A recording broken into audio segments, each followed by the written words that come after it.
Alléluia. Nous devons crucifier notre chair, bien-aimée. Comme je disais, cette chair, on ne peut pas blaguer avec elle. Elle a beaucoup de désirs. Elle est attirée au mal, la chair. Elle est attirée au mal. Il n'aime rien voir, il veut tout. Et beaucoup ont appris à chérir leur corps. Beaucoup ont appris à gâter leur corps. Le corps l'attire à faire des choses abominables. Il va volontiers. Mais bien aimé, il faut arrêter. Il faut arrêter, je t'en supplie. Parce que Dieu est patient, mais sa patience a des limites. Parce que ce n'est pas bon de profiter de la grâce de Dieu en vain. Nous venons, nous écoutons la parole de Dieu. Il faut avoir le bon sens aussi de faire des efforts de la pratiquer. Et bien aimé, porter sa croix tous les jours, c'est aussi participer dans les activités de l'Église. Bien aimé, si tu négliges les activités de l'Église, tu es beaucoup exposé. Je veux dire, c'est impossible de vaincre le quotidien. Parce que ce que le dimanche que tu es enseigné, ce n'est pas suffisant. Ce n'est pas suffisant. Vous verrez la vie de Jésus-Christ, il est venu, il a commencé par la gêne de 40 jours. Mais beaucoup ne gênent plus. Beaucoup pensent que comme Christ a gêné, ça y est, c'est pour nous tous, il a gêné pour nous tous. Mais comme il a dit que celui qui veut le suivre doit se renoncer à lui-même et porter sa croix tous les jours, la gêne, la vie de gêne et prière, c'est très important. La Bible précise qu'il y a des démons qui s'en vont que par gêne et prière. Pourquoi? Parce qu'il y a des démons qui sont tellement têtus. Il va t'amener la vie, dire il est têtu. Il sait que tu fais semblant de le chasser aujourd'hui. Tu vas retourner encore dans ton péché demain. Il sait que non, je suis tranquille. Tant que la maison est encore occupée, donc je suis tranquille. Bien-aimé, la vie des jeunes, c'est très important. Surtout ici en Europe, on a tout. Tu peux manquer 1 centime, mais le frigo, tu as toujours quelque chose. Nos bouches là, ils ne s'arrêtent pas. Tout le temps. Il faut faire attention, bien-aimé. Pose-toi des questions. C'est lui qui est Dieu. Il avait cette chair. Il est venu. Pourquoi est-ce qu'il a gêné? Les pharisiens ont demandé à Jésus, mais tes disciples, ils ne gênent pas, pourquoi? On ne les voit jamais gêner. Il a dit parce que le maître avait dit, le jour qu'ils seront tout seuls, ils vont gêner. Amen. Oui, bien aimé, Jésus-Christ est avec nous, mais notre vie est une vie de sacrifice. Est une vie de sacrifice. Vous verrez que les peuple au temps d'Esdras, ils ont bâti le temple. C'était la joie. Ils ont fini quand même les travaux. Mais il y avait un souci dans le chapitre 9. Ils ont dit à Esdras et les sacrificateurs et les lévites, ils se sont souillés. Ils ont pris des femmes étrangères. Il y avait l'abomination. Et Esdras a pleuré. Il a commencé à pleurer, à gêner. Il a dit dans Esdras 10, 11, confessez maintenant votre faute à l'Éternel, le Dieu de vos pères, et faites sa volonté. Séparez-vous du peuple du pays et des femmes étrangères. Malgré que le temple était construit, mais il y avait l'abomination. Peut-être Jésus-Christ est le fondement de ta vie est bien rebâtie, le temple de Dieu est bien rebâti, mais il y a l'abomination dans ta vie. Il y a l'abomination dans ta maison.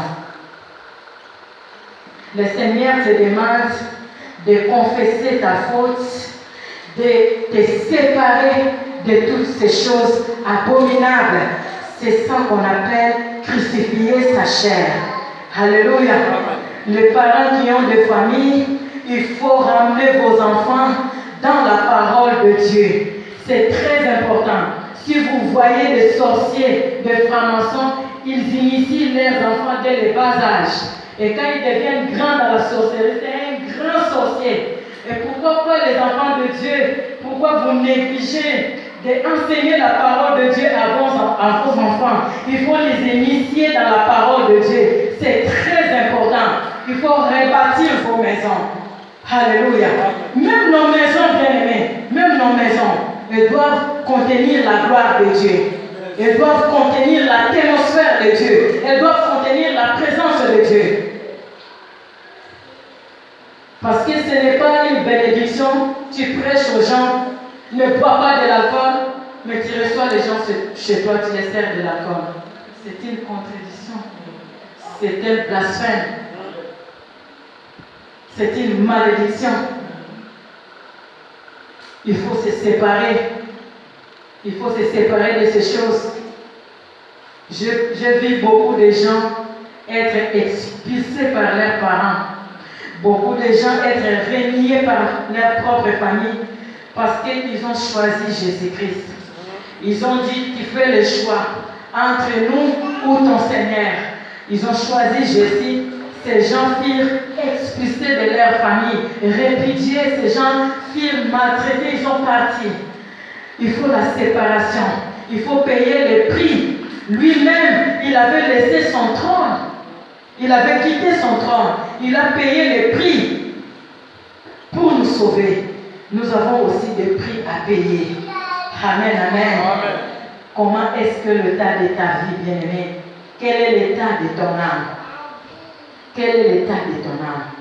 Est-ce que tu as déjà crucifié la chair?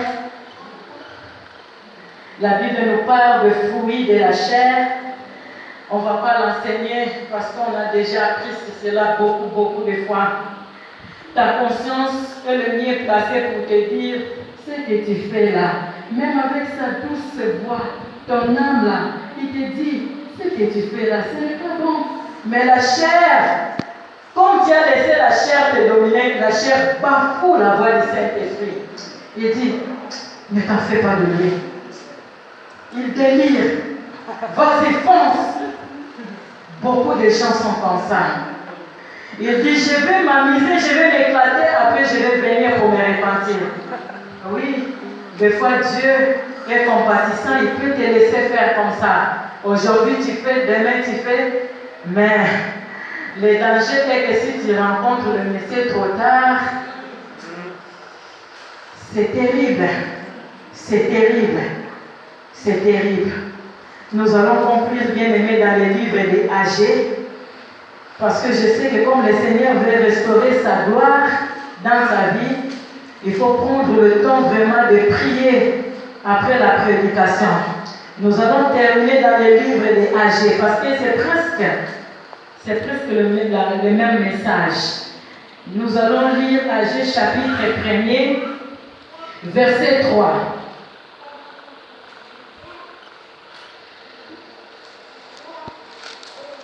Agés chapitre 1er, on va commencer, on va lire seulement le verset 2. Seulement le verset 2. Agés 1er, chapitre 1er, verset 2. La Bible dit ceci: ainsi parle l'Éternel des armées. Ce peuple dit, le temps n'est pas venu, le temps de rebâtir la maison de l'Éternel. Amen. Amen. Au temps du prophète Agé, ils sont rentrés en Israël, à Jérusalem, mais ils ont commencé à s'occuper avec leurs affaires. Ils ont bâti de belles maisons pour eux-mêmes, mais ils ont oublié la maison de Dieu. Et ils se disaient que le temps n'est pas venu de bâtir la maison de Dieu. Bien-aimé, peut-être c'est ton cas. Tu es occupé avec ta propre vie, tu t'en fous des choses de Dieu. Bien-aimé, peut-être tu te dis que non, je vais peut-être m'amuser, je vais rebâtir ma vie après.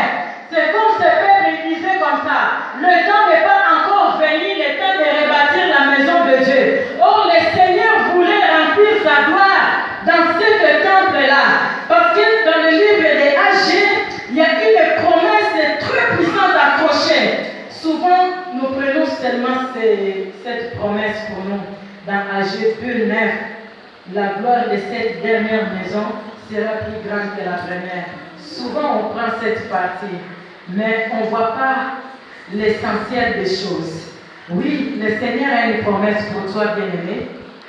La gloire de cette dernière maison, si tu décides de restaurer ta vie aujourd'hui, le Seigneur va les remplir d'une gloire extraordinaire. Cette gloire sera plus grande que la première.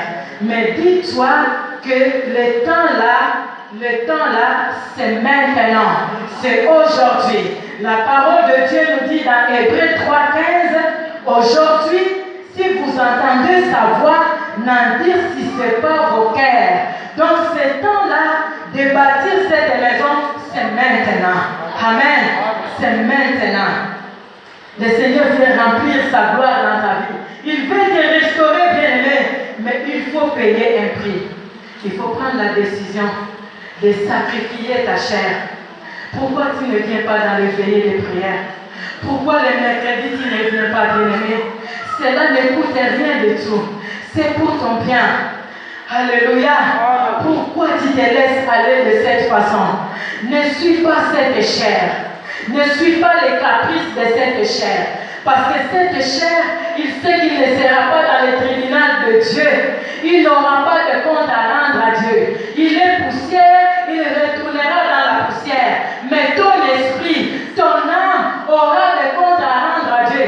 Parce que ton âme, il sait que cette chair passera, mais il revêtira un autre corps. Oh, pour revêtir le corps céleste, il faut une vie de sacrifice, une vie de consécration à l'Éternel. Il faut une vie de renoncement de soi-même. Alléluia. Un enfant de Dieu vit une vie de consécration. Donc tu ne tolères pas de bêtises. Tu ne mets pas ton pied n'importe où. Même nous ne laissons pas que nos enfants de fréquenter n'importe qui. Moi j'ai grandi comme ça. Mon père ne me laissait pas fréquenter n'importe qui. Et ça a payé pour moi. Et je dis gloire au Seigneur, que le Seigneur bénisse là où il est. Amen. Mais pourquoi nous laissons nos enfants faire n'importe quoi? Nous les détruisons. Et ça, vous ne savez pas, bien aimé, que les enfants sont un don de l'Éternel. Le Seigneur nous les a prêtés pour prendre soin d'eux. Et comment est-ce que tu prends soin de tes enfants? Oui, tu peux les habiller très bien. Tu peux leur acheter tout ce que tu veux là. Mais leur âme, l'état de leur âme, c'est ça le problème. Tu auras des comptes à rendre même pour l'éducation de tes enfants. Aujourd'hui, dans les écoles, ils proposent beaucoup de choses. Si tu refuses, ça va faire quoi? Ça va faire quoi? Ça va faire quoi? Moi, je dis à mes enfants, votre directrice, elle va se fatiguer de nous convoquer, tous les jours de nous convoquer. Elle va se fatiguer. Parce que vous ramenez des enfants au cinéma. Mais en même temps, vous nous donnez des papiers comme des enquêtes, vous nous donnez des conseils de leur priver la télévision, ce n'est pas bon pour l'intelligence. L'ordinateur, ce n'est pas bon pour l'intelligence. Mais pourquoi vous les faites faire des devoirs sur l'ordinateur, sur l'Internet? Il faut faire les devoirs sur l'Internet. Ça compte pas. Ça compte pas. Quel est le rapport entre l'éducation de l'école et le cinéma? Quel est le rapport? Je dis à mes enfants, nous on a grandi en Afrique, on partait à l'école, je n'ai jamais mis mes pieds au cinéma. Est-ce que je ne suis pas intelligent? Est-ce que je n'ai pas été bien éduqué à l'école? Bien aimé, parce que les jours sont mauvais. Le diable a compris que je vais introduire de mauvaises choses dans les écoles. Je pense que d'ici quelques temps, beaucoup des enfants des chrétiens n'iront plus dans les écoles. Tu te fais maîtresse toi-même, tu commences à les enseigner. D'ailleurs, il y a déjà beaucoup de familles qui enseignent leurs enfants à la maison. Trop d'abominations. Trop d'abominations. À force de donner des devoirs à nos enfants sur nos ordinateurs, ils sont encore au téléphone. Même un enfant comme Colbert, il est accro au téléphone. Au téléphone. Il sait télécharger tous les jeux. Moi, j'ai touché les portables quand je suis venue en Europe, j'avais 23 ans et demi, 24 ans. Est-ce que cela m'a enlevé quelque chose dans la vie? Il y a un moment donné dans la vie, il faut se priver de ces choses. Et lorsque tu laisses tes enfants sur le téléphone, l'ordinateur, de temps en temps, va quand même regarder. C'est très important. Je suivais les messages d'un pasteur brésilien. Une maman de l'église est venue lui voir. Cette maman, elle pleurait. Il a dit, pasteur, j'ai donné le téléphone à mon enfant. Regarde qu'est-ce qu'il regarde. Des films mauvais. À son âge de 8 ans, tu regardes déjà des films pornographiques. Et quand tu auras 12 ans, tu vas regarder quoi? Quand tu auras 15 ans, mais, je ne sais pas où est-ce que cette génération va aller. Je ne sais pas jusqu'où ils vont aller. Je ne sais pas. C'est pour cela, toi qui es enfant de Dieu, prends soin de ta maison. Prends soin de ta maison. Je ne te dis pas de les arracher toutes ces choses, mais prends quand même le temps de surveiller de temps en temps. Prends quand même le temps de surveiller, c'est très important. Amen. Nous devons crucifier cette chair. Nous devons la crucifier, bien-aimée. Cette chair, elle te laissera dans les caisses que c'est. La chair, elle aime tout ce qui attire. Tout ce qui attire. En fait, la chair est le complice du diable. Il coopère bien avec le diable. Le diable, il vient dans la chair. Il dit, chair, on va coopérer. Je vais juste lui faire tomber. Et la chair, si tu n'es pas enfant de Dieu et que c'est ta chair qui te domine, il coopère souvent avec le diable. Et toi, tu ne sais pas. Tu ne sais pas. Ils sont des grands amis avec le diable, pas possible. Parce que le diable ne cherchera jamais à coopérer avec ton âme. Lorsqu'il voulait toucher Job, Dieu lui a dit tout seulement sa chair. Mais son âme, tu ne peux pas.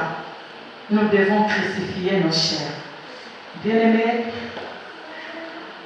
dans le livre des Âgés, lorsqu'ils ont compris, le Seigneur les a dit, c'est le temps que vous devez bâtir une maison pour moi, mais considérez attentivement vos voies. Considère attentivement ta vie, ta maison, ta famille. Le Seigneur ne t'oblige pas, mais le Seigneur t'aime beaucoup, tu sais. Le Seigneur t'aime beaucoup. C'est pour cela qu'il veut déverser une gloire forte dans ta vie. Mais ce qui lui empêche, il veut que tu te sépares, il veut que tu chasses tout ce que tu as fait rentrer dans ta vie. Raison pour laquelle, bien-aimés, nous allons rentrer dans la prière. Rentre dedans de toi. Peut-être tu as laissé aller dans ta vie. Peut-être tu as autorisé des choses abominables dans ta famille. Mais rentre au-dedans de toi, bien-aimé. Commence à demander, à supplier la grâce de Dieu. Rappelle Jésus-Christ et le sacrifice de la croix. Tu diras, tu as crucifié ta chair à la croix parce que tu avais porté sur toi tous mes péchés, toutes mes malédictions. Et le Seigneur Jésus-Christ est là. Tu vas juste te dépouiller, bien-aimé. Parce qu'on se dépouille à la croix. Tu vas enlever toutes les abominations. Tu vas les déposer. Ne les ramène pas chez toi. Ne sors pas avec ça, bien-aimé. Toutes tes mauvaises habitudes là, tu vas les laisser au pied du Maître. Nazui akateli solo na mutemanga na mingi kojala peso.